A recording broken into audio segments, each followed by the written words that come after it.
और वहीं पीर पंजाल इलाके में हेल्थ केयर से जुड़े माहिरीन के लिए राजौरी में गवर्नमेंट मेडिकल कॉलेज की जानिब से प्रोफेशनल डेवलपमेंट प्रोग्राम का इनेकाद किया गया। नेशनल हेल्थ मिशन के मिशन डायरेक्टर बशीरुल हक चौधरी भी इस मौके पर मौजूद रहे। वहीं इस बीच उन्होंने जम्मू कश्मीर लद्दाख से खास बातचीत की। आइए जानते हैं उन्होंने क्या कुछ कहा। हेल्थ सेक्टर को मजबूत बनाने में एनएचएम का बहुत बड़ा अहम रोल है। इन तमाम चीज़ों को लेकर बात करने के लिए हमारे साथ मौजूद हैं डायरेक्टर एनएचएम डॉक्टर बशीरुल हक सर। सर आपका वेलकम है। बहुत बहुत शुक्रिया सर। आप आज राजौरी में आए, आपकी मीटिंग भी हुई हेल्थ विभाग से, तो क्या कुछ कहना चाहेंगे? इसे बूस्टअप करने के लिए आप क्या कुछ करने जा रहे हैं? देखिए, हेल्थ जो हमारा जो नेशनल हेल्थ मिशन है, इसका जो मेन मकसद है वो कैसे जो पेशेंट हेल्थ सर्विसेज जो हमारे पास हैं उनको कैसे एनहांस किया जाए, इम्प्रूव किया जाए। और मेन फोकस हमारा ये है कि कैसे जो हमारे फार फ्लंग के एरियाज़ हैं, जो रिमोट एरियाज़ हैं, उनमें हेल्थ सर्विसेज को कैसे पहुंचाया जाए, सो दैट कि एक बेसिक ह्यूमन हेल्थ सिस्टम को जो है वो ठीक किया जाए। उसमें अगर हम बात करें कि अगर हम एज वाइज बात करें तो सबसे पहले चाइल्ड केयर की बात करें तो बच्चों के लिए जो बहुत सारी स्कीम्स हैं हमारे पास, जिसमें बच्चों के पैदा होने से लेकर वैक्सीनेशन से लेकर उनकी डाइट से लेकर उनके ट्रांसपोर्टेशन से लेकर उनको बड़ा होने तक जितना भी जो उनके हेल्थ के इश्यूज़ हैं उनको किस तरीके से सेफ गार्ड किया जाए और एनहांस किया जाए। दूसरा, अगर हम उसके बाद जो है एडोलेसेंट की बात करें या जो 6 साल से 14 साल के बच्चे हैं, जैसे आपने देखा होगा कि आरबीएस के स्कीम जो हमारी है उसका भी यही मकसद है कि कैसे बच्चों को जो है वो स्क्रीनिंग करनी है। अगर कोई मेडिकल इंटरवेंशन की जो है वो ज़रूरत है उसको किस तरीके से हम जो इंटरवीन करके एनहांस कर सकते हैं। फिर उसके बाद मैटरनल हेल्थ की अगर हम बात करें तो मैटरनल हेल्थ अपने आप में एक वास्ट है कि जो हमारे पास जो महिलाएं होती हैं, जो प्रेग्नेंट वूमेन हैं हमारे पास, या लैक्टेटिंग मदर्स हैं हमारे पास, या एडोलेसेंट गर्ल्स जो हमारे पास हैं, तो कैसे उनका डे 1 से लेकर उनके बच्चों का, माँओं का किस तरीके से जो है वो ख्याल रखा जाए, हेल्थ सर्विसेज को जो है वो अफोर्डेबल बनाया जाए, एक्सेसिबल बनाया जाए। जो हमारा lower section of the society है, मीन जो कुछ रिमोट एरियाज़ में रहते हैं, कुछ इकोनॉमिकली वीकर सेक्शंस में रहते हैं, तो इन चीज़ों को हेल्थ सिस्टम को कैसे एनहांस किया जाए। उसके बाद इंफ्रास्ट्रक्चर को इम्प्रूव करने की हमारे पास स्कीम्स है। तो जैसे पीएम अबीम की अगर हम बात करें तो 800 करोड़ की स्कीम है जो ऑनरेबल प्राइम मिनिस्टर ने लॉन्च की, जिसका मेन मकसद ये था कि हाउ वी कैन डील और handle the criticality in the district hospitals. तो डिस्ट्रिक्ट हॉस्पिटल्स के अंदर हम जो क्रिटिकल केयर ब्लॉक बना रहे हैं जो 50 बेडेड भी हैं, कुछ हमारे पास 100 बेडेड हैं, जैसे जीएमसी जम्मू की बात करें या डिस्ट्रिक्ट हॉस्पिटल बडगाम की बात करें तो वहाँ 100 बेडेड जो हैं वो हमारे पास ये हॉस्पिटल। तो मेन मकसद इसका ये है कि जो हेल्थ सर्विसेज हमारी दिल्ली के अंदर हैं अगर सपोज़, तो वही हेल्थ सर्विसेज हम रिमोट से रिमोटेस्ट एरिया तक जो है वो कैसे पहुँचाएँ ताकि हेल्थ सिस्टम को मजबूत किया जाए और जो हेल्थ सर्विसेज हैं उसकी एफिशिएंसी को इम्प्रूव किया जाए। सर, आप आज राजौरी आए, आपने जीएमसी का भी दौरा किया। ये जो जीएमसी है इसके ऊपर पुंछ, राजौरी और रियासी का पार्ट भी कैटर करता है। सर, यहाँ पे जो गायनी है, हालांकि डॉक्टर्स कम है, स्टाफ कम है और इंफ्रास्ट्रक्चर भी कमी है, फिर भी रन किया जा रहा है। लेकिन यहाँ पे और डेवलपमेंट की ज़रूरत है, डॉक्टर्स, इसके अलावा इसे एक्सपैंड करने की ज़रूरत है। मेडिसिन की सप्लाई कई बार कम आती है, उसे भी इन्हांस करने की ज़रूरत है। तो आने वाले समय में इसके लिए क्या करने जा रहे हैं? नहीं, आज की दौर में मैं आपको एक चीज़ जो है वो बड़ा साफ़ और ज़ाहिर तरीके से बताना चाहता हूँ कि मेडिकल की सप्लाई का कहीं भी कोई इशू नहीं है। कि जो भी हेल्थ हमारे चार्टर के अंदर जो भी मेडिसिन है वो अवेलेबल, जो गवर्नमेंट के नाम्स के अंदर हैं, चार्टर के अंदर हैं, वो सारी डिस्ट्रिक्ट हॉस्पिटल्स के अंदर अवेलेबल है, पहली बात।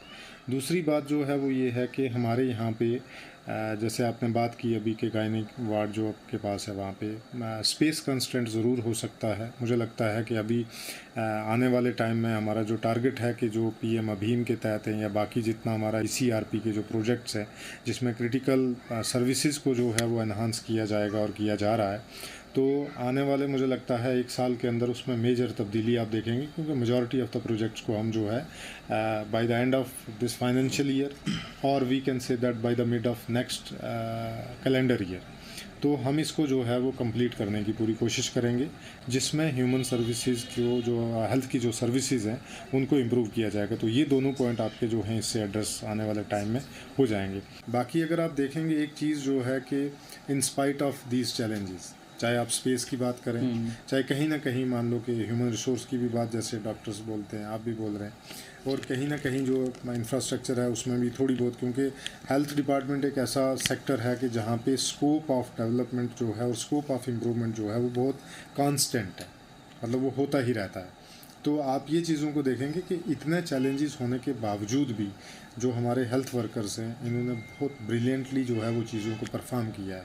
बेसिकली क्या है कि जो ये अगर हम इनकी ओवर टोटलिटी में अगर इनकी परफॉर्मेंस देखें कि ये अगर मान लो कि 10 काम अच्छे करते हैं तो वो 10 काम कोई याद नहीं रखता, एक छोटी सी गलती के लिए जो है वो हम इनको याद रखते हैं। ठीक है, ये ह्यूमन साइकोलॉजी है, मुझे लगता है डॉक्टर भी इसको माइंड नहीं करते हैं।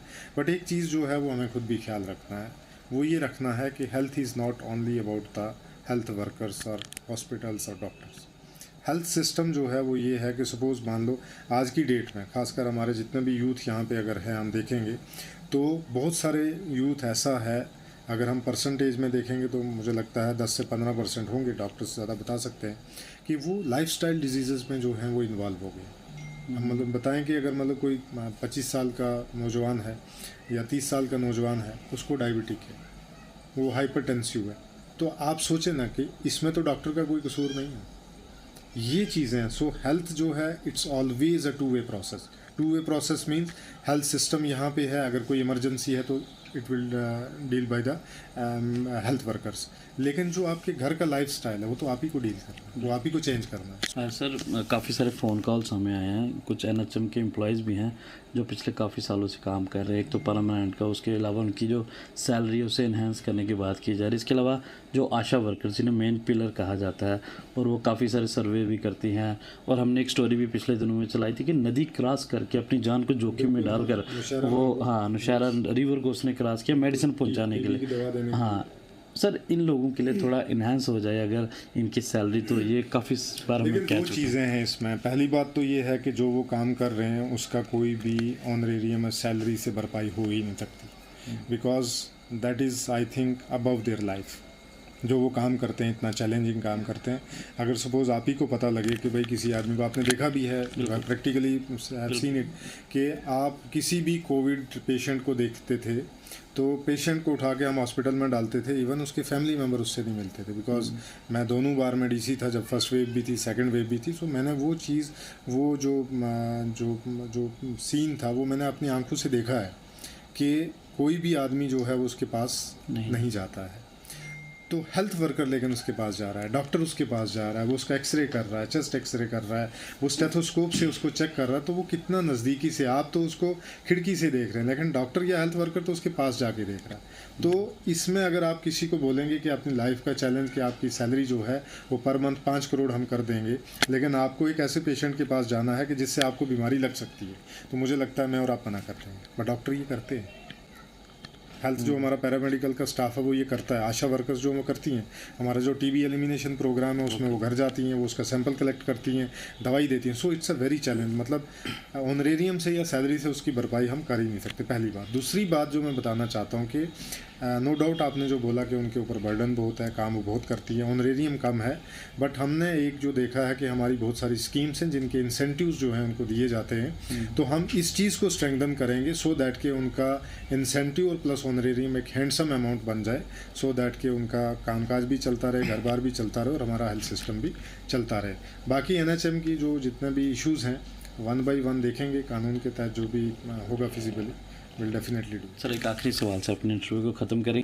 एम्बुलेंस की बड़ी शॉर्टेज है, 102 हो चाहे 108 हो, कई बार देखा गया कि शिफ्टिंग करने पड़ते हैं पेशेंट, दूसरी एम्बुलेंस से दूसरे ब्लॉक्स से लेनी पड़ती है। तो आपने दिन को भी अनाउंस किया था, ज़रा एक बार बता दें फिर से। अनाउंसमेंट तो नहीं थी, मैं बताना चाहूँगा आपको कि जो 102 108 हमारी जो सर्विस है is one of the best service.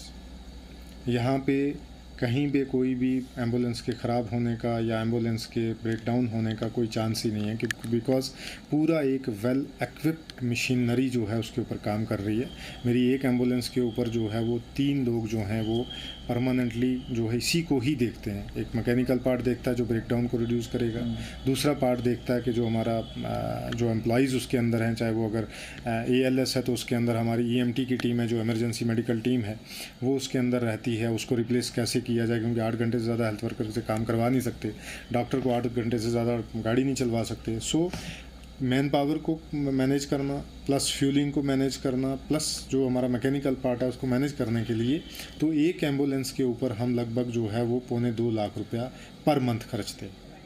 उसका मेन मकसद ही यही है कि हम जो है वो हैज़ल फ्री या ब्रेकडाउन फ्री जो है वो एम्बुलेंस की सर्विस प्रोवाइड करें। ऐसा अभी कोई चैलेंज, जैसे आपने अभी देखा कि हम जहाँ पे भी कोई ऐसा एपिसोड होता था तो 108 वाली एम्बुलेंस हमारी जो है वो पहुँचती थी, काम भी करती थी।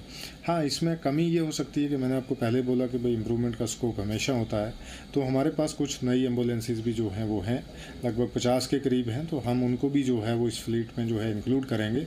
तो मुझे लगता है 50 एम्बुलेंसेज जो हैं वो बहुत मेजर डिफरेंस क्रिएट करेंगे पूरे एरिया के लिए काफ़ी। Yes, thank you sir. तो ये थे डॉक्टर बशीरुल हक, डायरेक्टर NHM, और आज ये रजौरी पहुंचे थे। इन्होंने आज हेल्थ सेक्टर के ऑफिसरान के साथ मीटिंग भी ली और किस तरह से इसे बूस्टअप किया जाए, और ख़ास तौर पर रजौरी पहुंच का जो हिली एरिया है जहां पे रियासी डिस्ट्रिक्ट के भी लोग आते हैं और यहां पे इंफ्रास्ट्रक्चर को बढ़ाना है। इसके अलावा लोगों को हर समय डॉक्टर्स की अवेलेबिलिटी रहे, एम्प्लॉइज़ की रहे, और लोगों से भी बहुत कुछ इन्होंने कहा कि वो खुद भी अपनी सेहत का ध्यान रखें। सारी चीज़ें डॉक्टर्स के ऊपर डिपेंड जो है वो नहीं होनी चाहिए। तो उम्मीद है कि आगे भी इसी तरह से सर काम करेंगे और इस डिपार्टमेंट को और आगे बुलंदियों तक लेकर जाएंगे। अपने साथी कबीर के साथ राजौरी से जी मीडिया के लिए मैं अंकित केसर।